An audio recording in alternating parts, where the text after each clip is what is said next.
Welcome to the Whole Church Podcast. Your favorite church unity podcast. Probably. If you want to hear from pastors, Professors. and everything in between, Right, sure. and, the occasional train talk. Right, yeah. Have we got the podcast for you? Your favorite church unity podcast. Hello.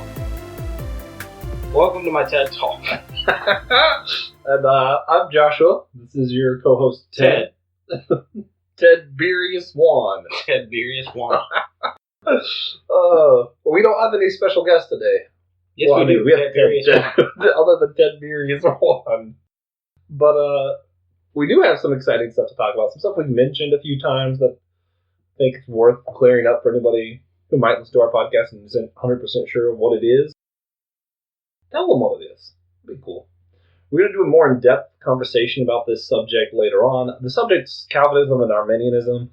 You might have heard us say that a few times. We're going to clear up exactly what that is, what it means to you, and what it means to unity in the church, especially, I'm going to say here in Charlotte, but I'm actually recording live from, not live, but I am recording from my office in my fiance's house in Lancaster, South Carolina, which is like an hour away from Charlotte. Yeah. Well, yeah. More or less. It's all like that. But, point is, close to Charlotte. Yeah. So we're going to talk about some important issues for churches everywhere, really. It's in Protestant churches, probably the most divisive subject, especially if you go into any seminary college. You will hear students arguing about it. For the most part, Baptists are Calvinist, and Methodist and Pentecostals are Arminian. Obviously other churches fall different places, just depending. Catholic Church and our Orthodox friends don't worry about this issue at all. So to them, it might just be interesting. Like, what are those Protestants doing over there? Idiots. What are those silly Protties doing over there? Yeah. But before we get into all that, I've introduced myself. Hopefully you know your co-host, Ted Berius Juan. And we do want to talk about some of what we need. Pretty much everything. We need lots. We're very needy people. Give us your money, please. Yeah, let's see. We need a new computer. Right. Preferably some better sound editing software. I'm learning how to use this. Audacity is what we use. I'm learning how to use that better, so hopefully y'all will hear better sound quality before we get that software. What are some other needs? Someone to run the Twitter account, because I suck at it. Right. We need a social media coordinator, period. That's so accurate. If you're good at it or think you would be better at it than our current social media coordinator, please let us know. Or if you know anyone. Or if you know anyone, of course. Also, graphic designs for our Facebook cover, SoundCloud cover pictures. If anyone wants to help us make a new theme song, we would love to do that. And of course, with all these needs comes the need of money, especially also with travel expenses and all the other stuff we do. And the best way to support us financially, if you have the ability to, is honestly just giving $1 to $3, giving a very little amount of money a month to us at patreon.com. I think most of us can do $1 to $3 and barely even notice we did it. So if you guys are willing to help us, we'd really appreciate it. And I think, is that all for the needs? We also would like it very much if you're listening to this, to send this to Francis Chan and see what he says. Oh, yeah. Also, we want to hear from you guys, so go on Patreon, go on Facebook, whatever. Find a way to contact us, let us know. Also, we have our email account at thewholechurch@gmail.com. Not the whole church podcast, just thewholechurch@gmail.com. We really want to hear from you guys, and I'm sure you guys want to hear other things other than how needy we are and why we want your help. Mm-hmm. So we'll talk about other things, too. Thanks for listening, guys. That was the whole podcast. Tune in next week. Oh, man. So it's just me and TJ, but naturally, we're still going to do an icebreaker question. Of course. I'm going to ask it this time first, so that TJ has to answer first. Right. So if you had to choose, if you had to choose any animal pack, family, school, whatever, if you had to choose a group of animals to join, which would you choose? Now, you don't get to become that animal. Right. You're still human. If you decide to choose fish, I'll let you breathe underwater, but you're part of this family now.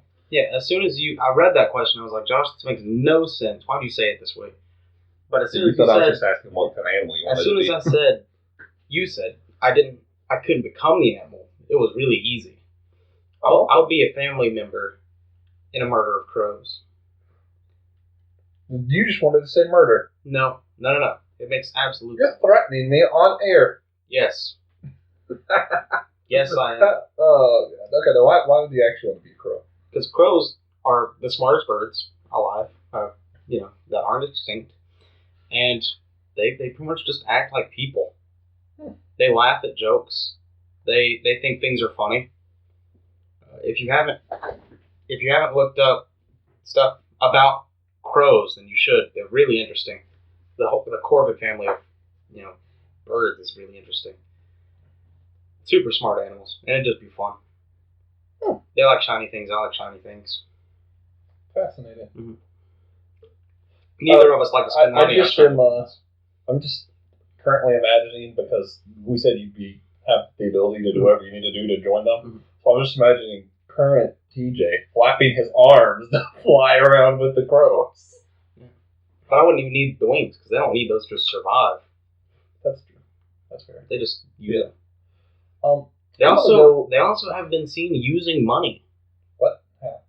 Because they'll find money on the ground and they'll take it to like a stand or something where they've seen people use money, and they try to give it. That's fantastic. Give me one of those. Brought my dollar. God, that's great. Yeah. I was going to say beaver. See, beavers are usually near rivers and kind of wooded areas. Usually. The type of wooded areas that I like, they're North America mostly, and they build homes. And I want a home on the river. That sounds nice. Yeah. It sounds pleasant. All right. That's really it. No more thought went into it than that. Oh. Also, they like fish. I like fish. Do you? No problem. I've never seen you eat fish. It's because my parents hate seafood, and my fiance doesn't eat seafood. So I very seldomly am around people I get to eat seafood with, but I love it. The one time we were going to go, we didn't. It was depressing. No, we did. We did go. Do we still win? We still win. We went with Mel. Oh, yeah. I don't think you got seafood. To St. Mary's Seafood and More. No, I did. I got seafood. I got a sandwich. Like a tilapia sandwich or something. Because they give you so much food. I've never ate a whole plate before, and I really wanted to do it. And I think I finished that time. Yeah, but you didn't get like the big plate. Yeah, I didn't get the normal thing. Yeah, that's true. I did cheat. But, that being said, I think I'd enjoy being a beaver. A member of the beaver family. Still being me. Now that we're comfortable talking to each other, let's talk about the origins of Calvinism and Arminianism. Okay, go ahead. Okay, so there's this guy named John Calvin. It's John, right? Yeah. And we, as COGOT members, are being forced to say we're Arminian. Are we good now, Lance? But no. Our denomination is Arminian, despite the fact that he has a much worse name. His name is Jacobus Arminian. And I don't really know much about it beyond the fact that those two were the pioneers of each. But yeah, it's I don't know. One thing that's really interesting about it is, for the most part, if you're part of our denomination, even though we're Arminian, and you come out as Calvinist, say come out as, but hopefully people know what I mean. It's not looked at as anything by most of the people there or the organization. It's whenever you're a pastor or someone who's quote unquote important to the church, then the other pastors and quote unquote important people are like, well, why are you a Calvinist? Have you considered this Bible verse? Have you considered this theology? And it's kind of, it's something that the higher ups sort of argue about. Is that the appropriate way of saying that? Yeah. Yeah. Just like the people who are in the Baptist church who are Arminian. And it causes a lot of tension, but usually people don't split churches about it. They just argue loudly and constantly about it. But it's one of those where it's sort of a wedge issue, but it's not something that really splits most churches. It's stuff that causes splits higher up in the hierarchies. Which, I think our listeners know. I'm not a big fan of church hierarchies anyway, so I have a whole weird stance on all of it. But what's interesting, so John Calvin, he was at the same time as Martin Luther, part of the Reformation. He was the one in Switzerland. And when he started the 5 tenets of Calvinism. It was kind of his 5 tenets of faith, which I guess is sort of like Luther's 95 Theses, but not really. No. It was just what he came out as saying, no, these are the truths. Yeah. Not what the Catholic Church is saying, but he didn't really know Luther, so he wasn't. Martin Luther noticed problems and was like, I'm going to write down all the things you're doing wrong. Calvin also noticed problems. He just produced a theology to get at it. And later on, John Calvin and Martin Luther did know each other, and they argued a lot about some of these things. But it's not what we're here to talk about. But whenever Calvin did come out with his 5 tenets of faith, they were this. They were as follows. The total depravity of humankind, which is just that all humans were born into sin, they're all evil, they're all awful. Man is dead. Depraved. Right. Yeah. It's the unconditional election, which means that salvation is only given to those that God's already kind of predestined. That God's already picked out who he wants saved, and only those people can be saved. Mm-hmm. No one else. People call this tulip, by the way. Yes, because T for total depravity, U for unconditional election. L for limited atonement. Yeah, which is, I kind of already said part of that, because it kind of comes from the second one, but limited atonement is only the elect are saved. Only the ones that God said, these are going to be saved. Only they can be saved. The fourth one is irresistible grace. And that's sort of for the elect. Say TJ was chosen to be saved. Right. Grace will be so irresistible to him that he will not be able to not choose it. Not be able to not choose it, is that right? Yes. It's a double negative, but I think it works. And then the fifth one for tulips, we got total depravity, unconditional election, limited atonement, irresistible grace, and then perseverance of the saints. And that's sort of if you've heard the once saved, always saved doctrine, that's sort of that. Yeah. It's not that, now he can sin and do whatever he wants because he's been elected and saved. It's because he's saved, he will never want to do any of these things. People who are really saved don't fall away because grace is so irresistible. So It comes from that last one again. And that's tulip. Now, Calvinism. Calvinism. Just so we're all clear. Thanks. Jacobus Arminius. Stupid name. Stupid name. Otherwise known as the Freedom Fighter. Good name my son Jacobus, though. Freedom Fighter is a good name. Jacob Bus.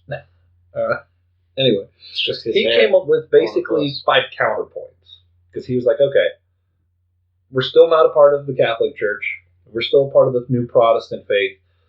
But I have a problem with what Calvin is saying. Mm-hmm. Here were his 5 problems. And basically, if I understand correctly, what happened was someone said, "Hey, Jacobus, do you see what John was saying?" I hate that guy. What was he saying?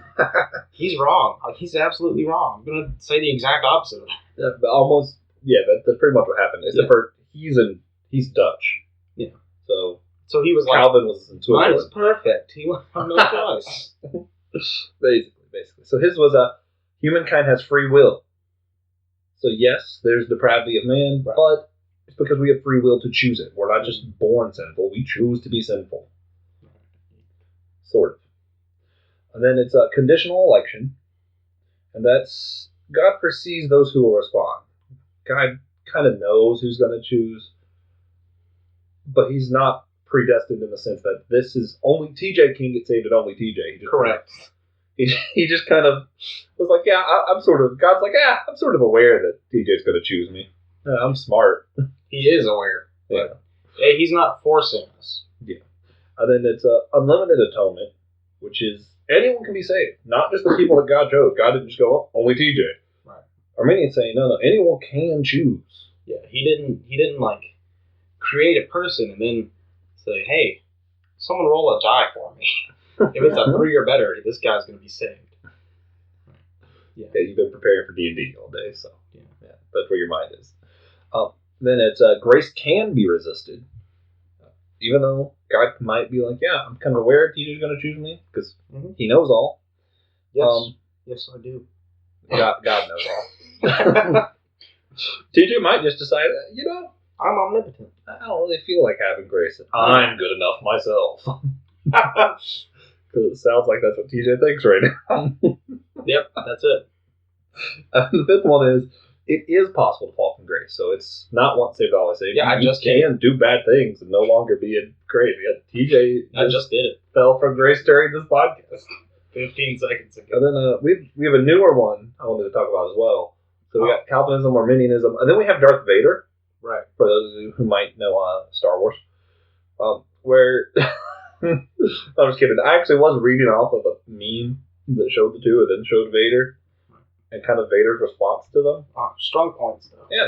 So it's Luke says there is good in me, but I don't know. Sometimes I think about doing the Emperor in, but then again, maybe that's bad too. And that's the total depravity.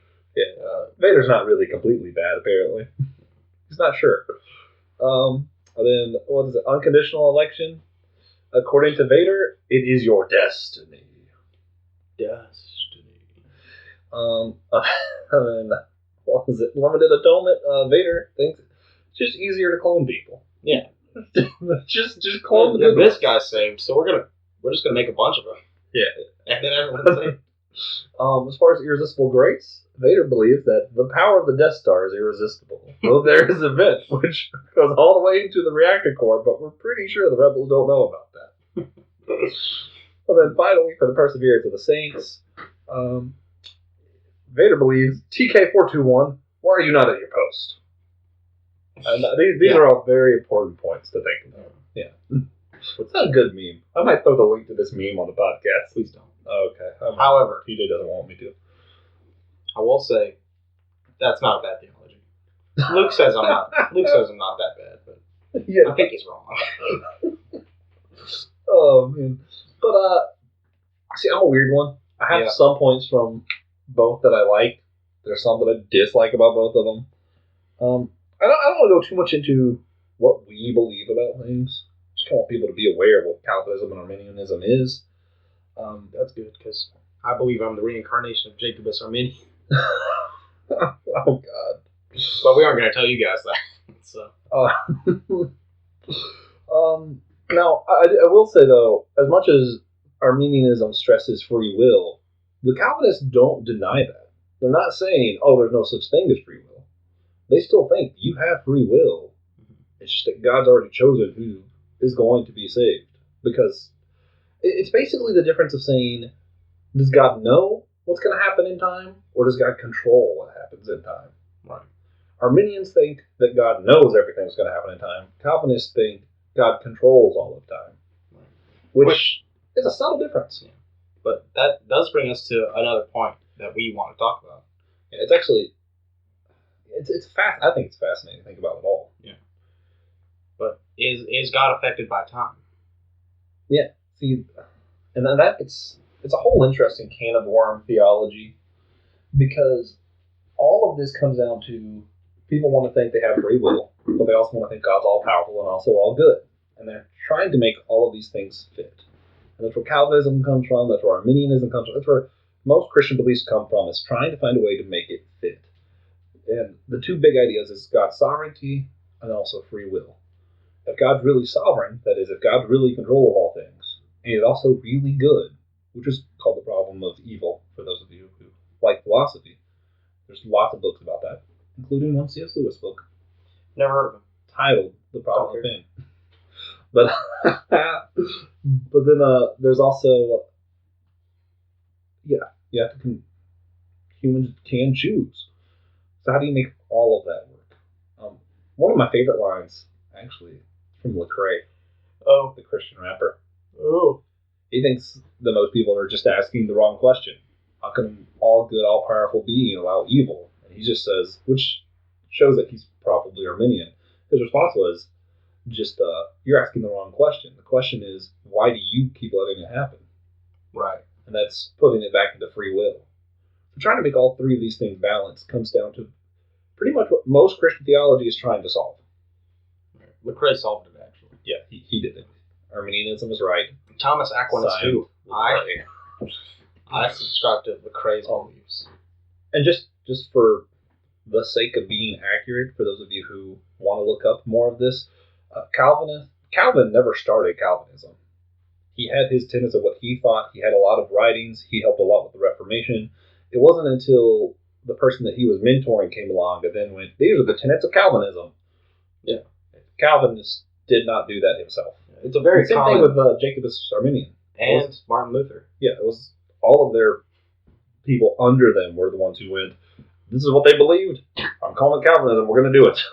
That's a huge difference from now and then. People are very quick to say nowadays everyone's so absorbed in their own ego. And that's definitely true, because no one who started the religion these days wouldn't name it after themselves or a theology. Speaking of which, y'all should check out Joshuaism. Yeah, this could be good stuff.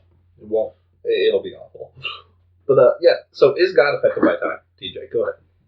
Yes. Next question.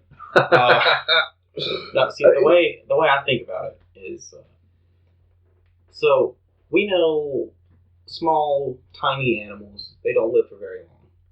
Yeah. Big, large animals and tortoises live for a long time, usually. I'm thinking elephants here. And, that's just kind of a thing. It's whatever. But to those people, and a good animal to use would be a dog. Because, our lifespans are different. We experience